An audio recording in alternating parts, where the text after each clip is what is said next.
Good morning. Today we are discussing Bell's palsy, a condition that often presents as an acute medical emergency in the eyes of the patient, but which we as clinicians must approach with a calm, systematic, and exclusionary mindset. Bell's palsy is defined as an acute, idiopathic unilateral paralysis of the facial nerve, also known as the seventh cranial nerve. It is the most frequent cause of facial nerve discomfort and paralysis worldwide. Because the onset is sudden, patients often arrive in the emergency department or primary care clinic fearing they're having a stroke. It is our responsibility to differentiate between central and peripheral causes of facial weakness rapidly and accurately.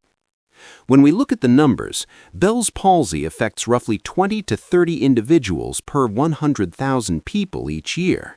It does not show a strong preference for gender, but we do see higher clusters in certain populations. For instance, pregnant women, especially those in their third trimester, are 3 times more likely to develop the condition. Patients with diabetes mellitus also have a significantly higher risk, likely due to underlying microvascular changes. While it can occur at any age, the peak incidence is found in the 4th decade of life. Understanding these demographics helps us maintain a high index of suspicion when these patients present with vague retroauricular pain. To understand Bell's palsy, we must look at the unique anatomy of the facial nerve. The nerve travels through the temporal bone via the fallopian canal, which is the longest bony canal for any nerve in the human body. Because this canal is so narrow, there is very little room for the nerve to expand. The prevailing theory is that a viral trigger, most commonly the reactivation of herpes simplex virus type 1, causes the nerve to become inflamed and edematous. As the nerve swells within its rigid bony confines, it becomes ischemic. This lack of blood flow leads to conduction block. If the pressure is severe enough, it can lead to permanent axonal damage, though in most cases the damage is limited to the myelin sheath.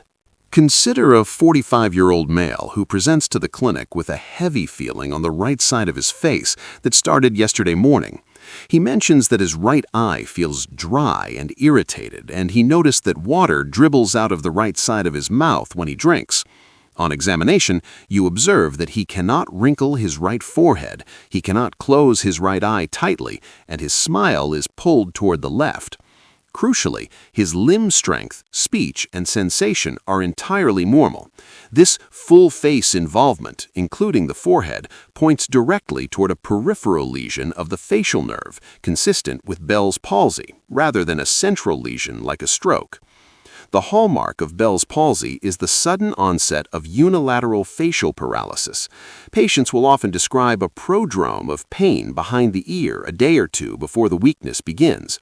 Physical signs include the flattening of the nasolabial fold and the drooping of the corner of the mouth. A classic sign is Bell's phenomenon, where the eye rolls upward when the patient attempts to close the lid.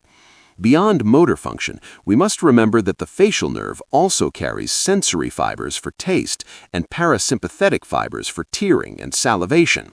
Therefore, patients may complain that food tastes metallic or off, and they may experience either excessive tearing or a dangerously dry eye.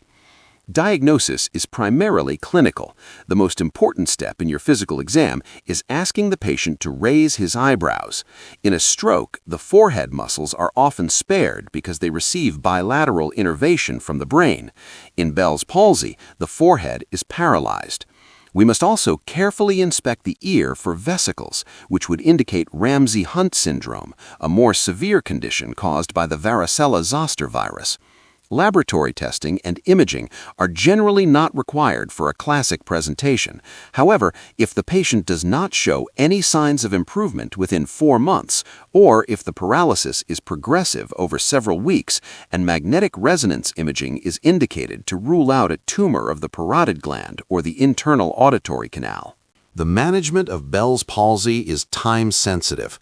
The goal is to reduce inflammation as quickly as possible.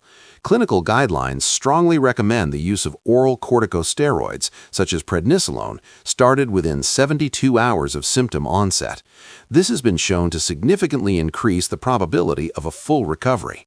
While the use of antivirals like valacyclovir is common, they are generally reserved for more severe cases of paralysis and should always be used in conjunction with steroids, never as a monotherapy. Perhaps the most critical aspect of management is eye protection. Because the patient cannot blink or close their eye during sleep, the cornea is at high risk for drying out, which can lead to permanent scarring and blindness. We must instruct patients to use artificial tears frequently during the day and a thick lubricating ointment at night, often with the eye manually taped shut. The prognosis for Bell's palsy is generally excellent. Approximately 85% of patients will show signs of recovery within 3 weeks, and the vast majority will return to normal facial function within 6 months. However, for those who do not recover fully, the complications can be distressing. Synkinesis is a common long-term issue where regenerating nerve fibers reach the wrong muscles. This results in involuntary movements, such as the eye closing when the patient smiles. For these patients, referral to a specialist for botulinum toxin injections or specialized facial physical therapy can be very beneficial. Thank you for your attention. Please let me know if you have any questions.